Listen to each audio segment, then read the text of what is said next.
Breaking news, Aramco का 12 relief, high octane petrol की कीमत में 200 रुपए पर लीटर कमी ही है। डिटेल वीडियो देखते हैं। आरामको का बड़ा रिलीफ, हाई ऑक्टेन पेट्रोल की कीमत में 200 रुपए फी लीटर कमी। सऊदी अरब की तवानाई की आलमी कंपनी आरामको ने पाकिस्तान में अपने पेट्रोल पंप्स पर हाई ऑक्टेन पेट्रोल की कीमत में जबरदस्त कमी कर दी है, जिससे सार्फिन को नुमायां रिलीफ मिला है। अब हाई ऑक्टेन की कीमत 610 रुपए फी लीटर से घटकर 410 रुपए फी लीटर हो गई है और मुल्क भर में उस फैसले पर मुस्बत रद्द-अमल देखने को मिल रहा है। ये तब्दीली ऐसे वक्त में सामने आई जब हुकूमत ने हाल ही में पेट्रोलियम मसनूआत की कीमतों में इजाफा नहीं किया था, तमाम हाई ऑक्टेन पेट्रोल पर आयद लेवी 100 रुपए से बढ़ाकर 300 रुपए फी लीटर की गई थी। पहले मुख्तलिफ पंप्स पर हाई ऑक्टेन की कीमत 600 से 610 रुपए फी लीटर के दरमियान थी, जबकि पाकिस्तान स्टेट ऑयल के पंप्स पर यह तकरीबन 589 रुपए फी लीटर रिकॉर्ड की गई थी। हाई ऑक्टेन पेट्रोल खास तौर पर जदीद टर्बो इंजन और हाई कंप्रेशन इंजन वाली गाड़ियों के लिए जरूरी है।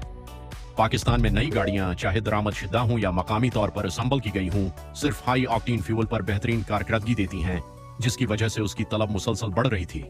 ये बड़ा रिलीफ सब गाड़ी मालकान के लिए खुशखबरी है। हाई ऑक्टेन फ्यूल अब आसान कीमत पर दस्तयाब।